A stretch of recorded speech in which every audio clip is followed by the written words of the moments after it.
누가복음 16장 14절서 31절 나눕니다. 바리새인들은 돈을 좋아하는 자들이라. 이 모든 것을 듣고 비웃거늘 예수께서 이르시되 너희는 사람 앞에서 스스로 옳다 하는 자들이나 너희 마음을 하나님께서 아시나니 사람 중에 높임을 받는 그것은 하나님 앞에 미움을 받는 것이니라. 율법과 선지자는 요한의 때까지요. 그 후부터는 하나님 나라의 복음이 전파되어 사람마다 그리로 침입하느니라. 그러나 율법의 한 획이 떨어짐보다 천지가 없어짐이 쉬우리라. 무릇 자기 아내를 버리고 다른 데 장가드는 자도 간음함이요. 무릇 버림당한 여자에게 장가드는 자도 간음함이니라. 한 부자가 있어 자색 옷과 고운 베옷을 입고 날마다 호화롭게 즐기더라. 그런데 나사로라 이름하는 한 거지가 헌데투성이로 그의 대문 앞에 버려진 채 그 부자의 상에서 떨어지는 것으로 배불리려 하매 심지어 개들이 와서 그 헌데를 핥더라. 이에 그 거지가 죽어 천사들에게 받들려 아브라함의 품에 들어가고 부자도 죽어 장사되매 그가 음부에서 고통 중에 눈을 들어 멀리 아브라함과 그의 품에 있는 나사로를 보고 불러 이르되 아버지 아브라함이여 나를 긍휼히 여기사 나사로를 보내어 그 손가락 끝에 물을 찍어 내 혀를 서늘하게 하소서. 내가 이 불꽃 가운데서 괴로워하나이다. 아브라함이 이르되 예 너는 살았을 때 좋은 것을 받았고 나사로는 고난을 받았으니 이것을 기억하라. 이제 그는 여기서 위로를 받고 너는 괴로움을 받느니라. 그뿐 아니라 너희와 우리 사이에 큰 구렁텅이가 놓여 있어 여기서 너희에게 건너가고자 하되 갈 수 없고 거기서 우리에게 건너올 수도 없게 하였느니라. 이르되 그러면 아버지여 구하오니 나사로를 내 아버지의 집에 보내소서. 내 형제 다섯이 있으니 그들에게 증언하게 하여 그들로 이 고통받는 곳에 오지 않게 하소서. 아브라함이 이르되 그들에게 모세와 선지자들이 있으니 그들에게 들을지니라. 이르되 그렇지 아니하니이다. 아버지 아브라함이여 만일 죽은 자에게서 그들에게 가는 자가 있으면 회개하리이다. 이르되 모세와 선지자들에게 듣지 아니하면 비록 죽은 자 가운데서 살아나는 자가 있을지라도 권함을 받지 아니하리라 하였다 하시니라. 운전을 하다 보면 사이드 미러와 백 미러 사이에 옆에 있는 차가 안 보이는 그런 부분이 있습니다. 그것을 가리켜서 우리는 블라인드 스팟이라고 부르죠. 블라인드 스팟. 분명히 거기에 차가 있는데 양쪽으로 이렇게 봤을 때는 안 보이는 거예요. 그래서 운전할 때 늘 뭐라고 합니까? 옆으로 들어가려면은 고개를 돌려서 보라라고 하죠. 고개를 돌려서 보라. 확인해라. 사각지대가 있기 때문에 라고 합니다. 근데 인생에도 사각지대가 있지 않나.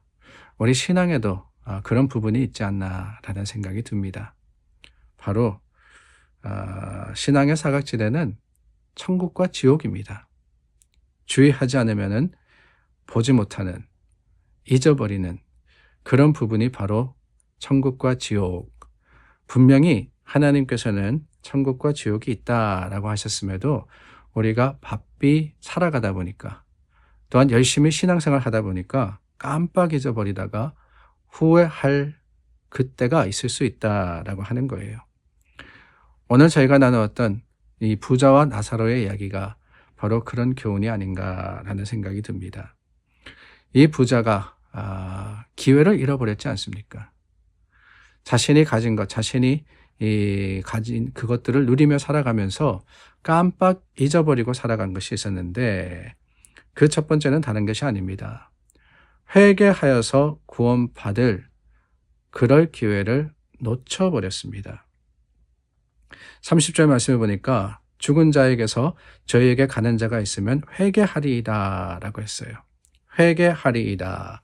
다르게 이야기하면은 그 부자는 살아생전에 회개하지 못했다라고 하는 것이지요.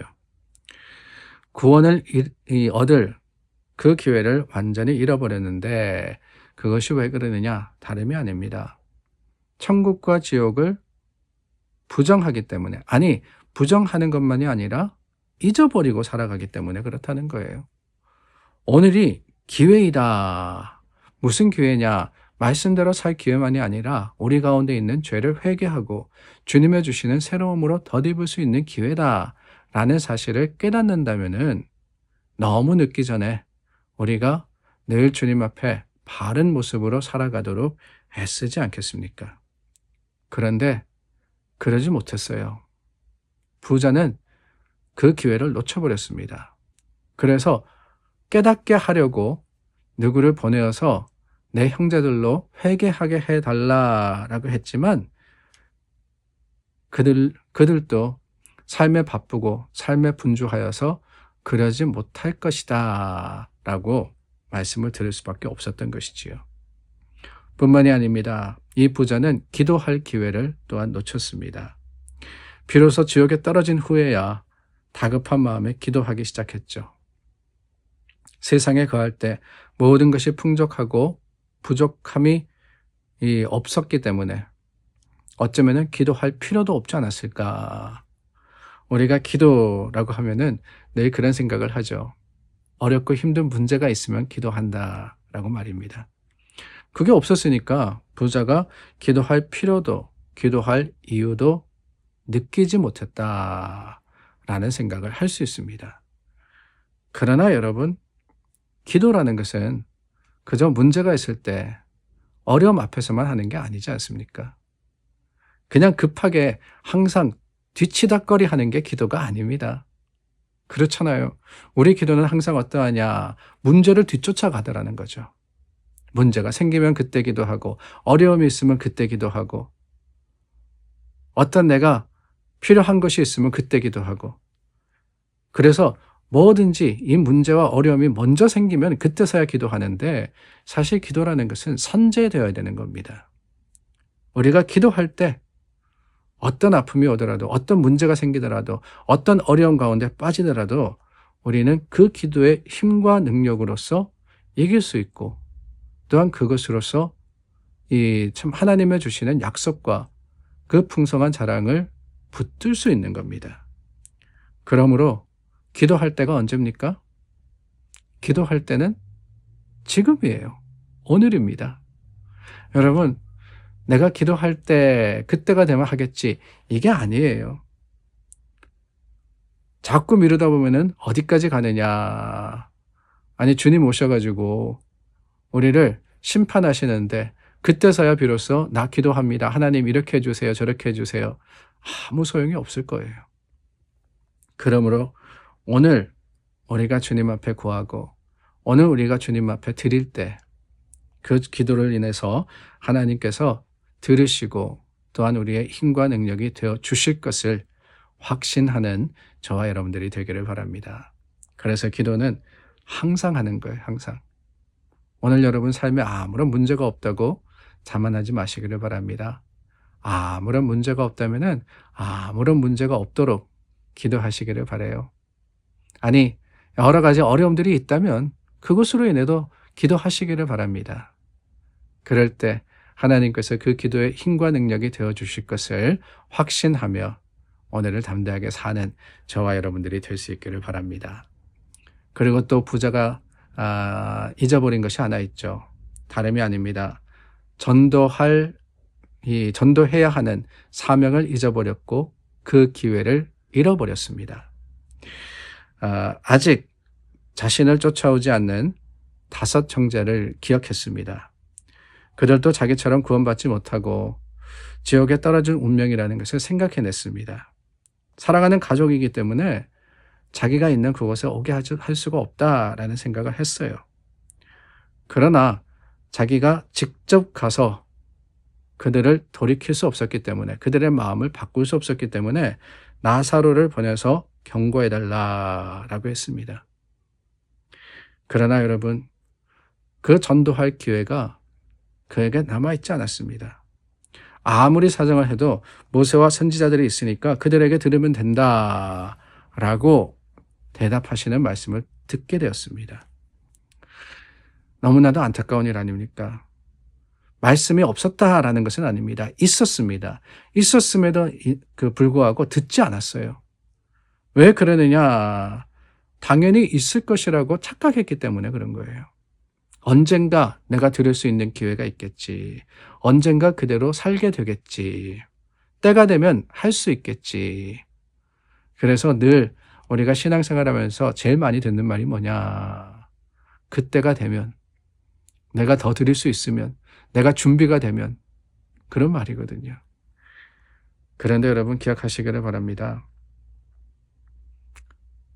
여러분들이 기대하는 그때가 안 올 수도 있어요. 여러분들이 계획하고 준비하는 그때보다 주님의 부르심이 더 빠를 수도 있습니다. 오늘 밤 한 부자에게 말씀하지 않으셨습니까?